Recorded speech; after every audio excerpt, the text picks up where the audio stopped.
ito ay rated SPG. Striktong patnubay at gabay ng magulang ang kailangan. Maaaring may masiselang tema, lengguwahe, karahasan, sexual, horror o droga na hindi angkop sa mga Pansamantalang ipinasara ang negosyo nga nito ni Felma, subalit hindi naman nga siya nangangamba dahil alam nga niya sa sarili niya na malinis nga ang produktong ibinibenta niya, at isa pa nga ay papanagutan naman nga niya talaga ang mga na food poison nga raw kuno. Subalit pag nakita nga ang medical certificate ay hindi naman nga talaga na food poison ng mga tao, kung hindi nga nakakain nga sila ng laxative na nilagay nga nito ni Hazel at ng kanyang kaibigan sa sisig ni Bunso na ipinakain sa kanila.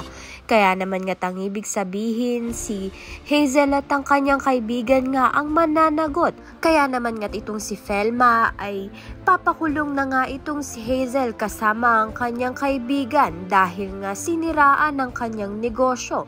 Sa kabilang banda naman nga nabalitaan nga ni Andrea at ni Jeff na pansamantalang ang nagsara ang negosyo ng kanilang ina na si Felma. Kaya naman nga't isinantabi nga nila ang kanilang galit upang damayan nga ang kanilang ina. Kaya naman nga't yan at iba pa ang dapat nating pakaabangan. Maraming salamat sa iyong panonood.